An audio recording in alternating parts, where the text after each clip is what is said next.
如果你是一家世界500强企业的顶级架构师，入职第一天发现前任总裁没留子嗣就挂了，公司元老层权力遮天，给你准备了一套傀儡入职流程，你会怎么办？1521年，14岁的吴北兴王世子朱厚熜正面临这个局面。当时的明朝正德皇帝驾崩，内阁首辅杨廷和掌握大局。他从宗室里挑中了这个看起来年纪小、没背景的朱厚熜，心想这孩子懂什么，接回来当个盖章机器就行了。但杨廷和做梦也没想到，他接回来的不是一只温顺的小羊，而是一个中国历史上极具统治天赋、智商顶尖的权力架构师。今天我们要聊的不是一个荒淫无道的昏君，而是一个能20年不出家门，靠远程办公就把整个大明精英阶层玩弄于股掌之间的顶级 HR 明世宗嘉靖皇帝。嘉靖进京的第一天，博弈就开始了。杨廷和要求嘉靖以皇子的身份入城，管死去的正德叫爹，管自己的亲爹叫叔。在文官集团看来，这是为了维持道统的连贯性，是政治正确。但在14岁的嘉靖眼里，这不仅是尊严问题，更是股权分配问题。如果我们翻开《明实录》，你会发现嘉靖的逻辑极其清晰。如果我连我亲爹是谁都要听你们的，那我这个皇帝的合法性究竟是来自天命，还是来自你们这帮大臣的联名推荐？这就是著名的大礼义之争。这场争论持续了3年，很多史学家觉得嘉靖是无理取闹，但如果你站在管理学角度看，嘉靖是在做一件事，重构底层代码。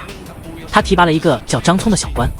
张聪的逻辑很简单，皇上您没错，礼法应该是服务于皇权的，而不是约束皇权的。嘉靖立刻意识到，这是他打破旧官僚垄断的切入点。1524年，左顺门事件爆发，200多名大臣在宫门口长跪不起，哭声震天，试图用道德绑架逼皇帝就范。嘉靖的反应极其冷酷，停杖，鲜血染红了紫禁城的台阶。这一棍子下去，打碎的不只是大臣的屁股，更是文官集团的自尊心。嘉靖通过这场血腥的入职仪式，告诉所有人，大明的规矩从此由我朱厚熜一个人制定，谁想当公司合伙人谁就滚，想留下的只能当执行员。搞定了名分，嘉靖做出了一个让所有人看不懂的决定，他搬出了紫禁城，住进了西院，开始炼丹修道，长达20年不进办公室，不参加例会。后世骂他荒废朝政，但事实是大明这台精密仪器的每一颗螺丝钉依然转动在他的指尖。嘉靖之所以敢远程办公，是因为他发明了一套独特的人才筛选与考核算法。第一个算法，信息不对称。他虽然不见大臣，但他有锦衣卫和内阁，他利用锦衣卫监控内阁，再利用内阁牵制言官。他深居简出，反而制造了一种雷霆雨露皆在天意的神秘感。你不知道皇上在想什么，你只能拼命揣摩。第二个算法，绩效考核新标准，青瓷。想进内阁，别跟我谈治国理政，那是基本功。想上位，你得会写青词。严嵩、徐阶这帮大明最聪明的脑袋，每天的任务不是修黄河，而是研究怎么把那几句废话写得有仙气。这看似荒唐，实则是嘉靖的测试。我让你干这种丢脸、没逻辑的事，你都干了，说明你已经彻底放弃了个人的尊严和立场，成了我的忠犬。这就是嘉靖的 HR 逻辑，他不需要有思想的圣人，他只需要有能力的执行官。严嵩在前面当恶人，收钱背锅，嘉靖在后面修仙，掌控权力，拿走大头。然而这种极致的控制欲是有副作用的，正如黄仁宇在《万历15年》里暗示的那样，大明王朝在这个时期陷入了一种无声的僵化。嘉靖确实玩死了所有政敌，他让内阁首辅像走马灯一样换，他让杨廷和罢官，让夏言被斩，让严嵩跪在雨里。但他赢了所有人的代价是整个官僚系统的躺平。大臣们发现，只要顺着皇帝的脾气写青词就能升官，只要不反抗就能分一杯羹。于是真实的社会问题被掩盖了，东南海疆倭寇肆虐，北方草原蒙古铁骑逼近北京城下，国库日益空虚。嘉靖知道这些吗？他当然知道，但他认为只要权力还在我手里，这些都是小事。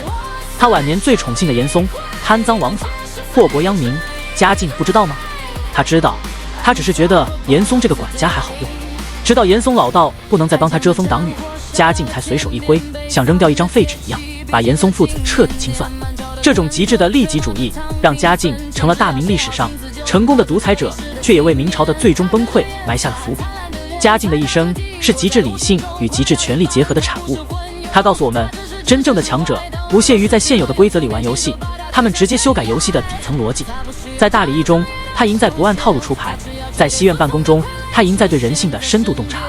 他不是昏君，他是那个坐在黑暗森林里冷眼看各路诸侯厮杀的幕后操盘手。但也请记住，当一个组织的负责人把所有的精力都花在内部的权力制衡与员工监控上，而忽略了外部世界的拨云诡谲时，这个组织离崩溃也就不远了。嘉靖拧了一辈子，他在1567年那个冬天安静地死在病榻上，手中依然紧握着权杖。但他不知道，他给儿子、孙子留下的是一个表面威严，内里已经彻底烂透的帝国。规则可以重构，但人心一旦冷了，就再也救不回来了。感谢观看，这里是时光笔记，带你从不一样的视角看历史。如果喜欢本期内容，请点赞、订阅并转发。我们下期再见。